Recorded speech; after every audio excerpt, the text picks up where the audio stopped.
The alien woman played Deathworld Sirens to scare him. He asked for something louder. Why would a terrifying sound fail to scare him? And what could possibly make him ask for something even louder? Hello, everyone, and welcome back to the channel.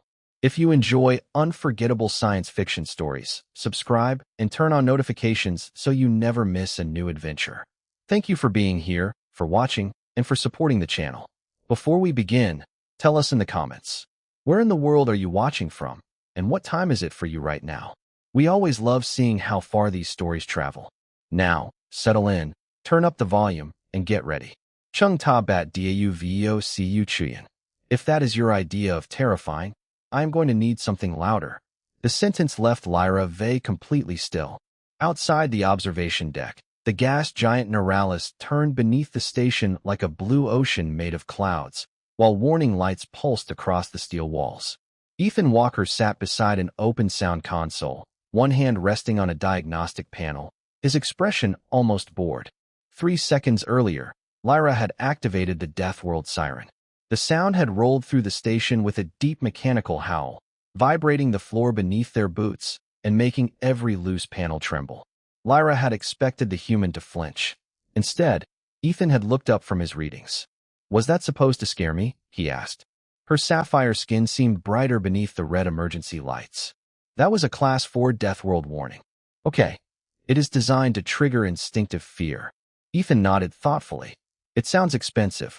Lyra stared at him. She was a cultural researcher from the Veyran Union, trained to study civilizations that had evolved on dangerous worlds. Humans were supposed to be particularly reactive to sudden sound. Her records said so. Her instructors said so. Every simulation she had reviewed said so. Yet Ethan looked as though someone had interrupted him during lunch. You did not experience distress? She asked. Not really. Your heart rate increased. That happens when people hear loud machinery. Lyra narrowed her golden eyes. You are avoiding the question. Ethan glanced at the console. I thought you were testing the station speakers. I was testing you. He looked at her for a moment. Why? She folded her arms. Because humans claim to have evolved on a death world. We did.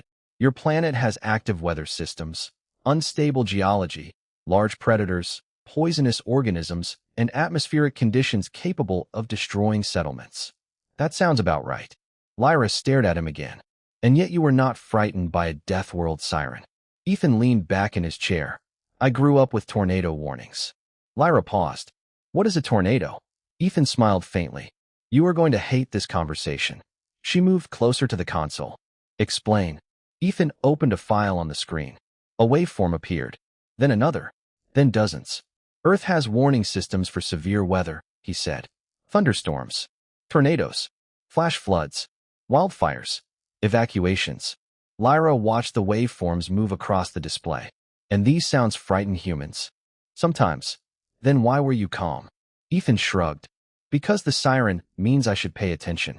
It does not mean I should panic. Lyra studied him in silence. There was something different in her expression now. Not disappointment. Curiosity. She reached toward the console.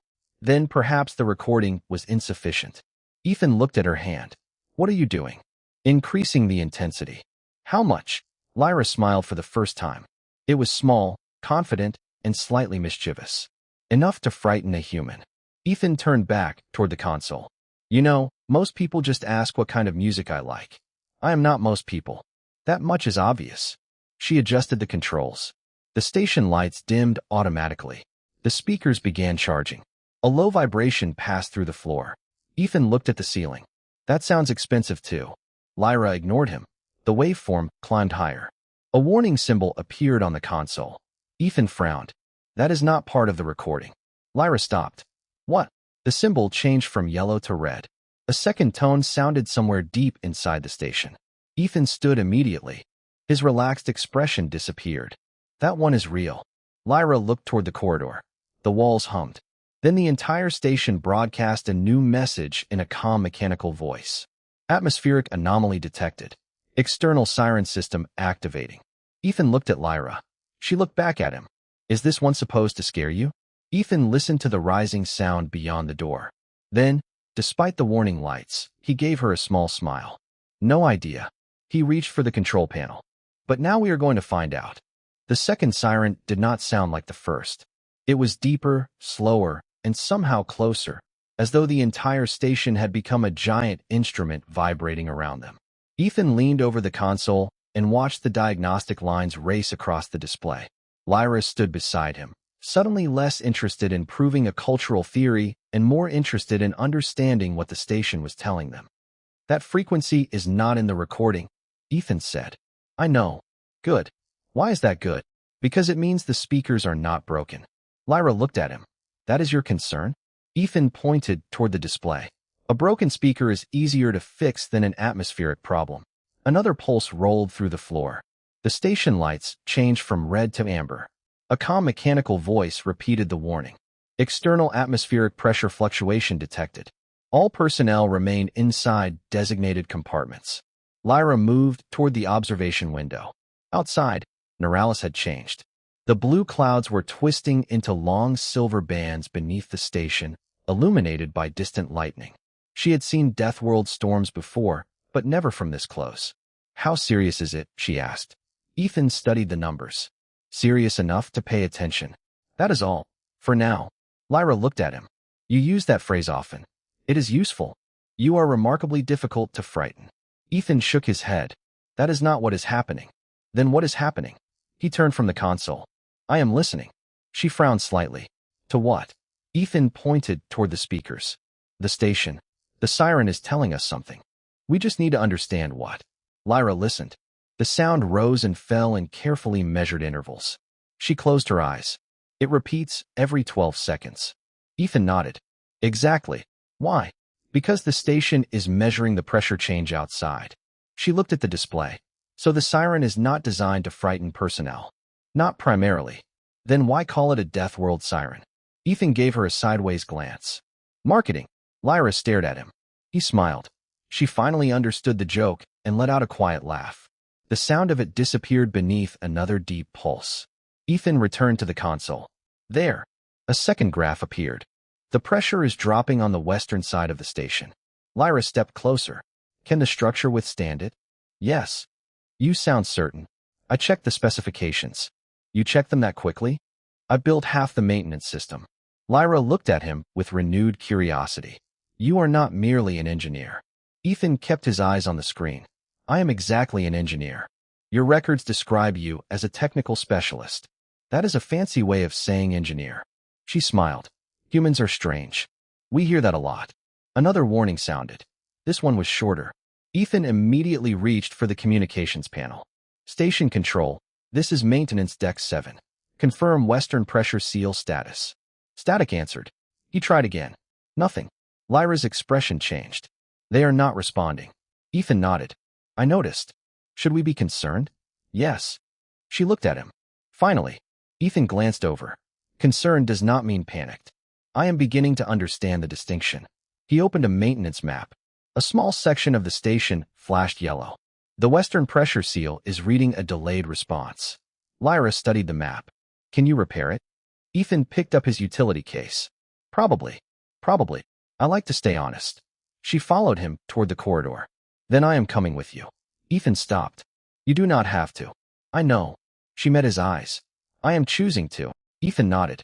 Fair enough. The corridor doors opened. Cold air moved around them. Behind the walls, the siren continued its measured rhythm. Lyra walked beside him, listening more carefully now. The sound no longer seemed frightening. It sounded like information. Ethan glanced at her. You are getting it. Getting what? The human way. She looked amused. Which is? Ethan opened the maintenance hatch. Hear the warning. Stay calm. Fix the problem. Lyra looked into the dark service passage, then back at him. And if the warning becomes louder? Ethan smiled. Then we listen harder. The service corridor was colder than the command deck. Ethan noticed because the air had dropped by nearly 6 degrees in less than a minute. Lyra noticed because she was suddenly walking closer to him. Neither mentioned it. The maintenance hatch opened with a soft hydraulic sigh, revealing a narrow passage filled with pipes, cable trays, and pale blue service lights. Ethan stepped inside first. Lyra followed. Behind them, the hatch sealed. The siren became quieter, but the vibration remained. This is where humans repair things. Lyra asked. Sometimes. It is extremely narrow. That helps keep people from bringing furniture. She looked at him. Was that humor? Mostly.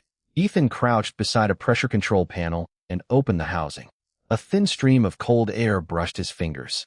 There. He pointed toward a small indicator. The western seal is compensating too slowly. Lyra leaned closer. Can you correct it from here? Not completely. Then why are we here? Ethan looked through the service passage. Because the manual regulator is 12 feet ahead. Lyra followed his gaze. You know the exact distance? I measured it when I entered. She stared at him for a moment. Humans are strange. You mentioned that. They moved deeper into the corridor. The sound system changed again. The siren now carried a long rising note followed by two shorter tones. Lyra stopped. That pattern. Ethan stopped too. What about it? It means the atmospheric event is expanding. Ethan checked the small wrist display attached to his utility band. You are right. You sound pleased. I like accurate information. Lyra gave him a skeptical look. That is not a normal response. It is for engineers. They reached the regulator. Ethan removed the outer panel and studied the controls. The mechanism was old, but simple. A pressure wheel, 2 calibration switches, 1 manual release. Can you repair it? Lyra asked. Yes. He reached for the wheel. Do you need assistance? I need you to read the pressure numbers. She moved beside him. Which numbers? The ones turning red. She looked at the display. 312. Ethan adjusted the wheel. Now. 306. Good. He turned it again. 300. The siren changed tone. Lyra looked toward the ceiling. That sound is different. Yes. Better. Ethan listened. Much better. She smiled slightly. So I helped. You did. Her smile grew. Then I am learning. Ethan closed the panel. You are. They started back toward the main corridor, but Lyra stopped halfway. Ethan. He turned. Yes. She pointed toward the speaker above them. May I ask something? Sure. Why did you ask for something louder earlier? Ethan looked at her for a moment. Because I knew you were trying to scare me. And you were not offended? No, why? He shrugged. It was funny. Lyra's expression changed. You found my attempt funny? A little. I spent 3 hours selecting the correct Deathworld frequency. Ethan nodded solemnly. That makes it funnier. She stared at him. Then she laughed. It was a soft sound, almost lost beneath the machinery. Ethan smiled. There it is. What? You finally laughed. Lyra looked away, suddenly self-conscious. That was not part of the experiment. Neither was my request for something louder. I think it was. Ethan raised an eyebrow. Why? Because you wanted to see what I would do. He considered that. Maybe. She looked at him with renewed curiosity. Then perhaps I should try again. Ethan opened the hatch. Please do not break the speakers. I make no promises. They stepped back into the station corridor. The emergency lights had returned to their normal amber glow. Outside the observation windows, Neralis continued its slow rotation beneath silver clouds. For a few seconds, everything seemed calm. Then every speaker on the station activated at once. A much deeper sound rolled through the walls. Ethan stopped. Lyra stopped beside him. The new siren was louder than anything she had played before. Ethan slowly turned toward her. You did not. Lyra's eyes widened. I did not. The station computer spoke immediately. External atmospheric event escalating. Ethan looked at the ceiling. Then at Lyra. She looked back at him, and the amusement vanished from her face. This time, neither of them laughed. The siren rose another level. Ethan picked up his utility case. All right. Lyra watched him. What? He gave her a calm look. Now we find out how loud is too loud. The siren changed before Ethan could reach the main control room. One low pulse rolled through the corridor, then another, each vibration deeper than the last. The walls shivered. Blue service lights flickered across the metal panels, turning Lyra's sapphire skin almost violet. Ethan stopped beside the junction console and listened. He did not look frightened. He looked focused. That difference mattered. What is it doing? Lyra asked. Ethan watched the pressure graph climb. It is measuring something larger than the station. The storm? Maybe. A third pulse arrived. Longer. Louder. The corridor seemed to breathe around them. Lyra glanced at Ethan. You asked for something louder. I did. You are still asking? I am reconsidering my earlier enthusiasm.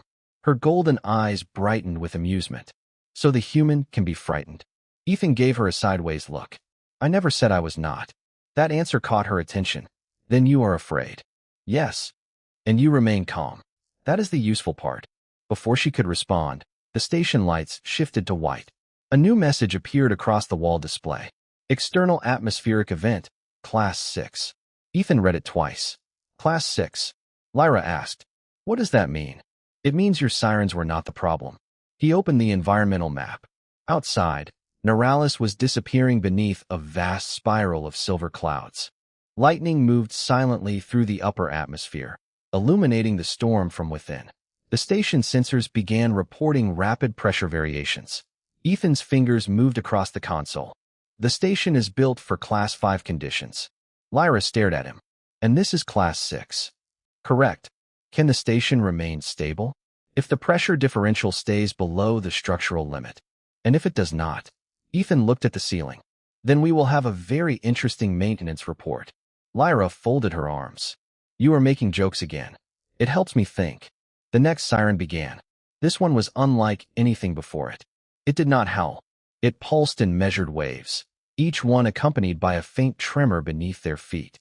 Lyra closed her eyes. "I know that sound." Ethan looked at her. "You do?" "It is the evacuation pattern." Her voice had changed. The humor was gone. "The station is preparing to lose external pressure control." Ethan immediately opened the emergency systems. "How long?" "I do not know." "Check." Lyra moved to another console. Her fingers moved quickly over the alien controls. 8 minutes. Ethan nodded. "Good." She looked at him. "Good. Now we have a number." He opened the maintenance map.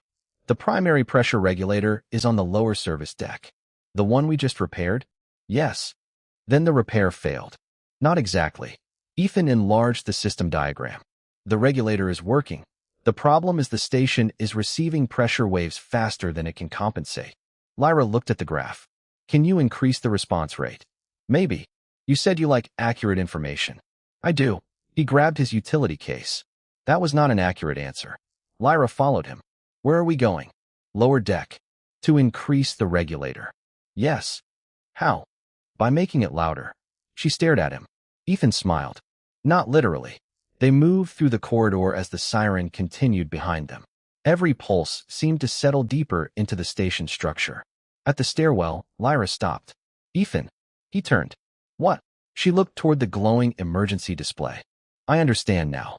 "Understand what?" "You were never immune to the sirens." Ethan waited. "You were listening for information." He nodded. "Exactly. That is why you asked for something louder." "Partly. What is the other reason?" Ethan hesitated. "You were trying to scare me." A small smile returned to her face. I thought it was funny." "I know." She stepped closer. "Then I will make you a promise." "That sounds dangerous." "The next time I play a Deathworld siren, it will be because I want you to hear something important." Ethan studied her expression. "That is probably the smartest thing you have said today." Lyra's smile widened. "And if I make it too loud?" Ethan opened the lower deck door. "Then I will ask you to turn it up again." The door sealed behind them. The siren continued above. Then the station lights went dark. For 3 seconds, there was nothing but their breathing and the deep vibration of the storm outside. Then one emergency light came alive. It was red.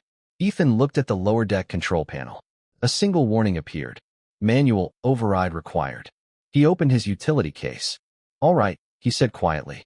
"Now we work." The lower deck was colder than the corridor above, and the air carried the clean metallic smell of recycled oxygen and machinery. Ethan moved toward the manual override while Lyra followed close behind, holding a small service lamp that cast a pale gold circle across the floor. The station trembled again. This time, Ethan did not make a joke. He studied the control panel, then the pressure readings, then the narrow row of mechanical switches beneath the display. "The regulator is receiving delayed signals," he said. "Can you fix it?" Lyra asked. "Yes, but I need to bypass the automatic timing." "How long?" "If everything behaves, 3 minutes." Lyra looked toward the ceiling. "And if everything does not behave?" Ethan glanced at her. "Then we improvise." She nodded. "I can do that." He opened the access panel. Inside, thin cables carried tiny pulses of blue light between the control modules. The system looked almost delicate compared with the enormous storm surrounding the station. Ethan connected his diagnostic tool and watched the numbers settle. "There."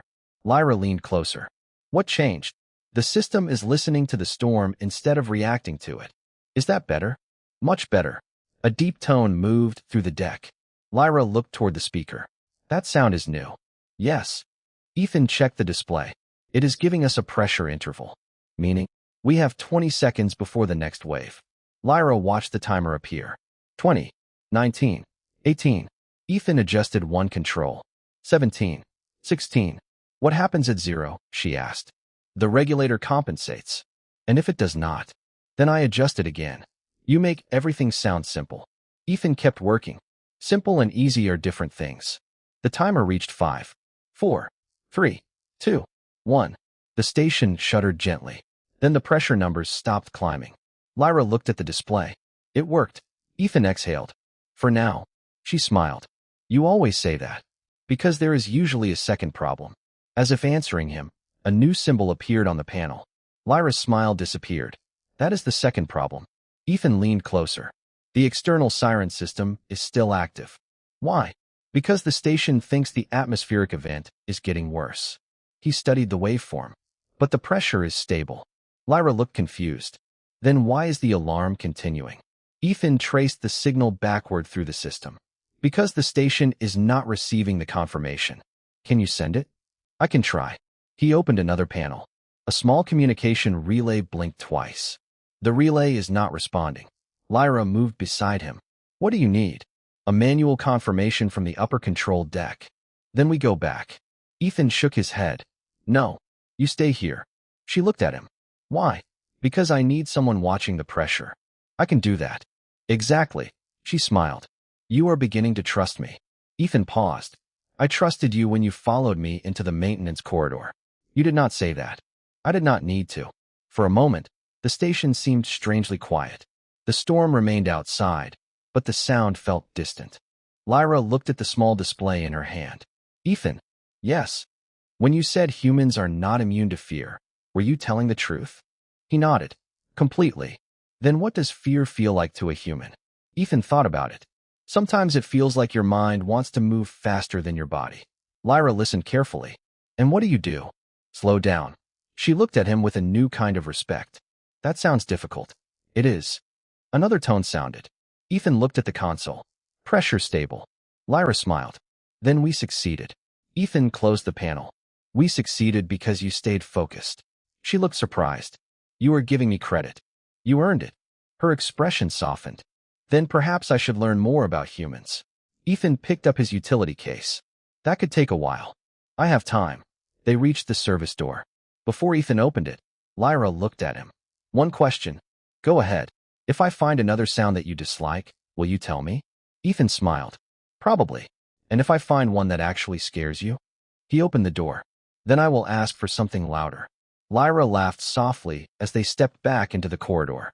Behind them, the lower deck's siren faded into silence. For the first time since the storm began, the quiet felt louder than the alarm. The upper corridor felt different after the alarm stopped. Without the constant warning tones, Ethan could hear smaller things again. The soft movement of air through the vents, the faint click of cooling metal, and Lyra's footsteps following beside him. Outside the observation windows, Neralis had begun to clear. The silver storm bands were breaking apart, revealing patches of deep blue atmosphere beneath them. Ethan checked the station display. Pressure is returning to normal. Lyra looked at the numbers. Then we are safe. For now. She smiled. You really enjoy saying that. It keeps expectations realistic. They reached the central control deck. The other researchers were already returning to their stations, checking instruments and comparing readings. Ethan placed his utility case on the floor and began reviewing the maintenance logs. Lyra remained beside him. I have been thinking about something. Ethan glanced up. That sounds dangerous. You use humor when situations become difficult. Sometimes. Why? Ethan considered the question. Because if I can make someone smile, they stop feeling alone. Lyra became quiet. That answer seemed to matter more than he expected. Humans do that? She asked. Some of us. My people use silence. That can work too. She looked through the window. During a crisis, our commanders become very quiet. We believe silence demonstrates control. Ethan nodded. That makes sense. But you speak. Sometimes. Even when afraid. Especially then. Lyra studied his reflection in the glass. Why? Ethan leaned against the console. Because people need to know someone is still thinking. She looked at him for several seconds. That is different from what I was taught about humans. What were you taught? That humans are impulsive, loud, difficult to predict. Ethan smiled. That sounds fair. It was not an insult. I know. Lyra folded her arms. You are not offended by anything. Not true. What offends you? Ethan looked toward the ceiling. People who play music from their communication devices without headphones. Lyra blinked. That is your greatest fear. No. My greatest fear is finding out they have another song. She laughed again. This time, it came easily. Ethan smiled. The control deck seemed warmer for a moment. Then Lyra noticed something on the station console. A small file had appeared under the environmental system. What is that? Ethan leaned closer. A sound profile. From the storm? No, he opened it. The waveform was unusual, perfectly symmetrical, with repeating intervals that did not match any natural atmospheric pattern. Lyra's expression changed immediately. That is not from Neralis. Ethan studied the signal. You recognize it? Yes. What is it? She hesitated. An old Veyran warning pattern. Ethan looked at her. How old? Older than this station. The room seemed quieter. Ethan enlarged the waveform. Why would an ancient signal be stored in the current system? Lyra did not answer. She reached toward the screen, then stopped before touching it. Because someone put it there. Ethan looked toward the speakers. Is it another siren? Lyra nodded slowly. Yes. And what does it warn about? Her golden eyes remained fixed on the waveform. Not weather. Ethan waited. Lyra finally looked at him. It warns that something is listening. Neither of them moved. The station hummed softly around them. Ethan looked at the dark speaker above the console. Then he lowered his voice. Can it hear us now? Lyra's expression tightened. I do not know. Ethan looked back at the waveform. Then let us find out. Lyra stepped closer. Together? Ethan nodded. Together. For the first time, she did not look at the human as a strange creature from a distant death world. She looked at him as the one person on the station she trusted to stay calm when the next sound began. The ancient warning pattern remained on the screen, perfectly still while the station hummed around them. Ethan leaned closer. His face reflected faintly in the blue glass. Lyra stood beside him, watching the waveform with an expression he had not seen before. It was not fear. It was recognition. You said something is listening, Ethan whispered. Yes. How sure are you? Lyra touched the edge of the display without activating it. The signal belongs to the first Veyran survey. Ethan frowned. How old? Almost 600 years. He looked at her. And this station was built 80 years ago. Correct. Ethan leaned back. That is a problem. Lyra nodded. A significant one. He opened the station archives. Files appeared in layers, each tagged with dates, locations, and encrypted access codes. The older records were incomplete. Several entries had no author. Others contained only atmospheric measurements. Ethan scrolled through them slowly. Someone copied this signal into the station system. That is what I believe. Can you identify who? Not from this interface. Ethan tapped the screen. Then we need another interface. Lyra looked at him. Where? The original survey terminal. Her eyes widened. That terminal was sealed decades ago. Why? Because the survey team stopped responding. Ethan paused. That is useful information. You think so? It gives us a location. Lyra studied him. You really do not know when to stop. I know when stopping is useful.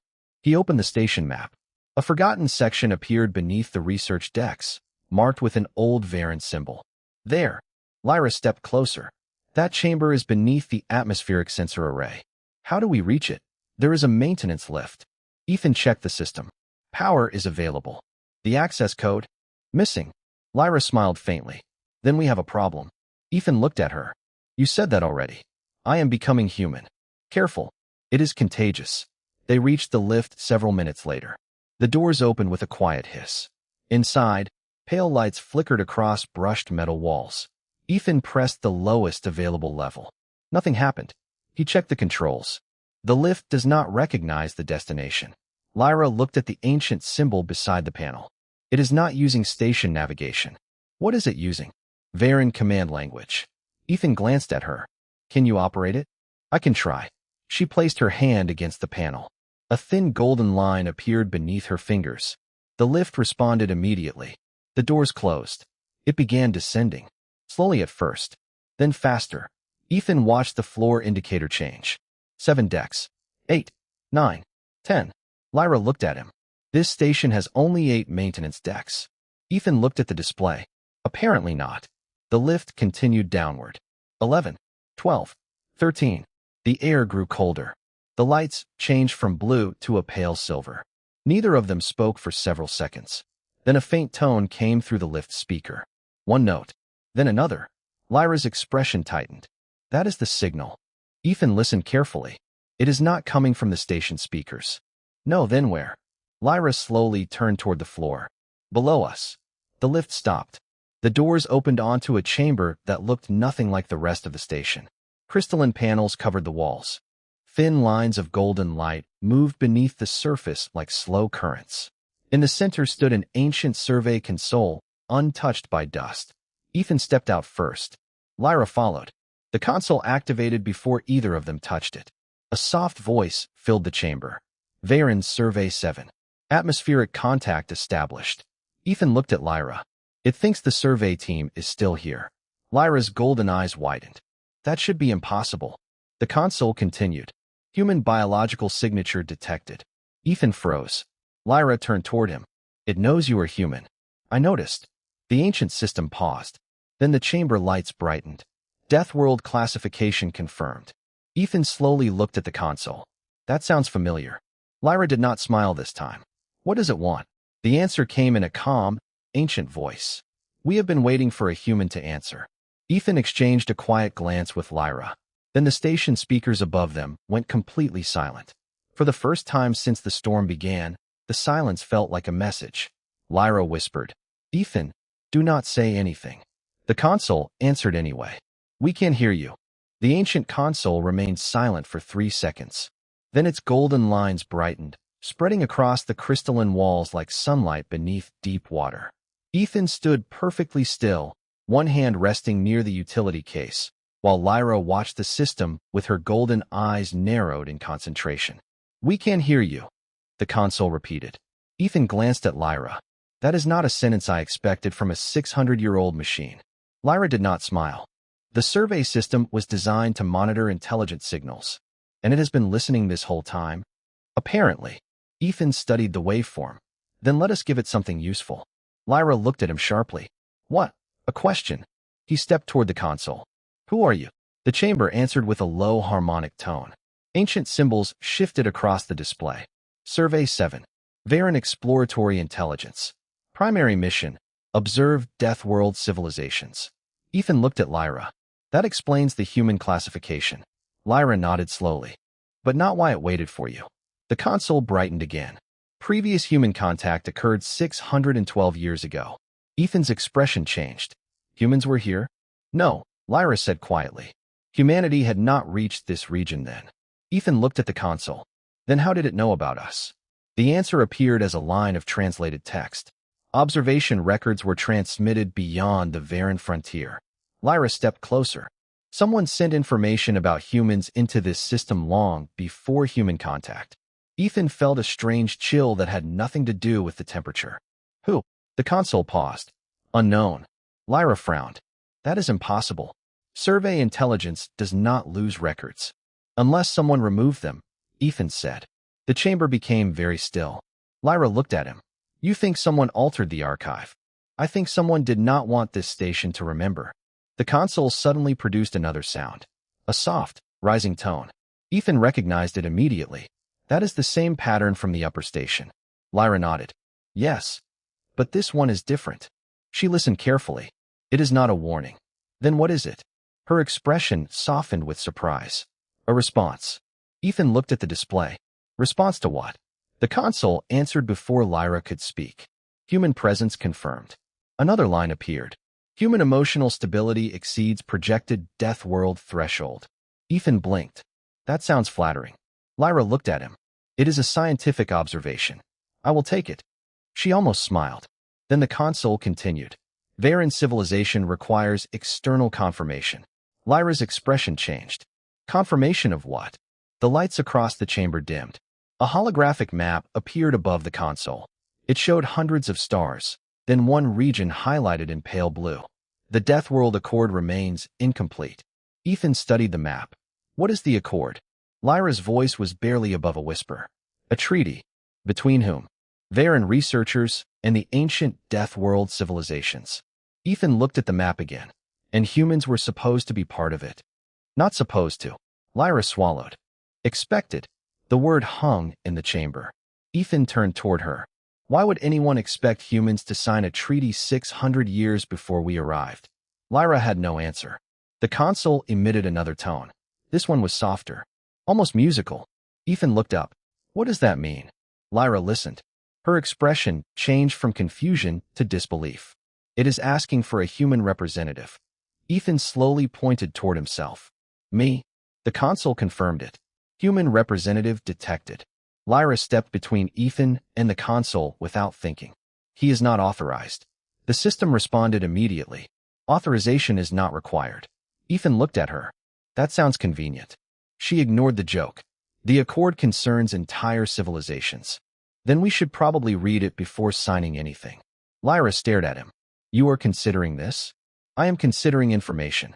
You may be stepping into a diplomatic system older than your species' presence in this sector. Ethan looked at the glowing map.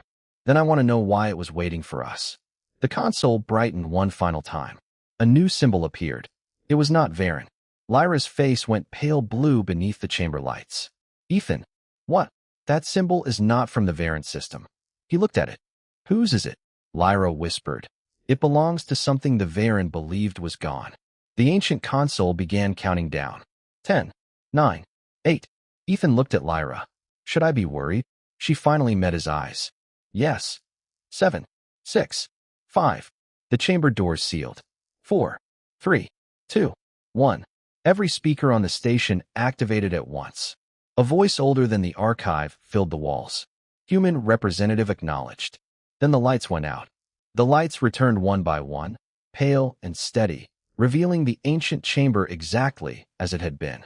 Ethan stood beside the console, one hand resting on its edge, while Lyra remained close enough to read the same glowing symbols. For several seconds, neither spoke. Then Ethan looked at her. So, he said quietly, that was definitely not a normal station announcement. Lyra gave him a tired smile. No, it was not. The mysterious symbol remained suspended above the console. It had changed from silver to soft blue, and beneath it a translation appeared. Recognition complete. Deathworld representative confirmed. Ethan looked at Lyra. Representative of what? Humanity. He stared at the message. That seems like a lot of responsibility for one maintenance engineer. You are not only a maintenance engineer anymore. That sounds expensive. Lyra laughed softly. The tension in the chamber eased. Then the console displayed a second message. No command authority detected. No territorial claim detected. No military designation detected. Ethan raised an eyebrow. It is checking my credentials. It is checking whether you came as a conqueror. Ethan looked at Lyra. What does it say? She translated the final line. You came to listen. Ethan was quiet for a moment. That sounds accurate. The ancient system responded with another gentle tone. Then the Accord may continue. A holographic star map expanded across the chamber. Dozens of civilizations appeared as points of light, connected by thin golden lines. Some were active. Others were dark. One line led toward Earth. Ethan stared at it. That route did not exist in our navigation database. Lyra shook her head. It was never meant for ordinary travel. Then why show it to me? Because the system recognizes you. Ethan looked at her. And you? She hesitated. It recognizes my authority, but not my species as the requested representative. Ethan understood. It wants a human. Yes. The words sounded heavier than before. Ethan looked back at the map. What happens if I refuse? Lyra studied the console. Nothing immediate. That sounds suspicious. It means the system will wait. Ethan smiled faintly. Machines are patient. Lyra looked at him. This one has waited 600 years. He nodded. Then another few minutes will not hurt. He stepped toward the console. Show me the Accord. The chamber filled with light. A series of principles appeared, translated into simple language. Mutual recognition, protected passage, shared scientific knowledge, voluntary cooperation, and respect for developing civilizations. Ethan read each line carefully. There was no demand for ownership, no demand for tribute, no demand for obedience. Only one final condition remained. What does that mean? He asked. Lyra read it slowly. A representative must answer one question. Ethan looked at her. What question? The console dimmed. The voice returned, calm and ancient. When a civilization is afraid, what does it do with the one who is different? Ethan did not answer immediately. Lyra watched him. The question seemed to reach beyond diplomacy. It was not asking about technology or military strength. It was asking about character. Ethan looked at the human symbol on the display, then at the sapphire-skinned woman standing beside him. I think, he said, we should listen first. Lyra's eyes softened. The console remained silent. Then a single green light appeared. Answer accepted. Ethan exhaled slowly. That is it. Lyra smiled. Apparently. The ancient star map began to fade. The hidden chamber returned to its quiet silver glow. Above them, the station speakers remained silent. No warning. No siren. No command. Just the steady sound of the ventilation system and the distant rhythm of the recovering station. Lyra looked at Ethan. You know, I still have one unresolved question. What is it? Why did you ask for something louder? Ethan smiled. Because you were trying so hard to scare me. She shook her head. And now? He looked toward the stars beyond the station. Now I think I understand what you were really trying to do. What? You wanted to know whether humans were afraid. Lyra waited. Ethan turned back toward her. We are. Her expression became thoughtful. Then why did you keep smiling? Ethan gave a small shrug. Because sometimes someone needs to know that being afraid does not mean being alone. Lyra said nothing. She simply stood beside him as the last lights of the ancient console faded. Outside, Neralis moved peacefully beneath a clearing sky. The storm had passed. The sirens were quiet. And somewhere inside an archive older than either of them, one new record had been added. Human contact established. The representative listened. And for the first time in 600 years, the waiting was over.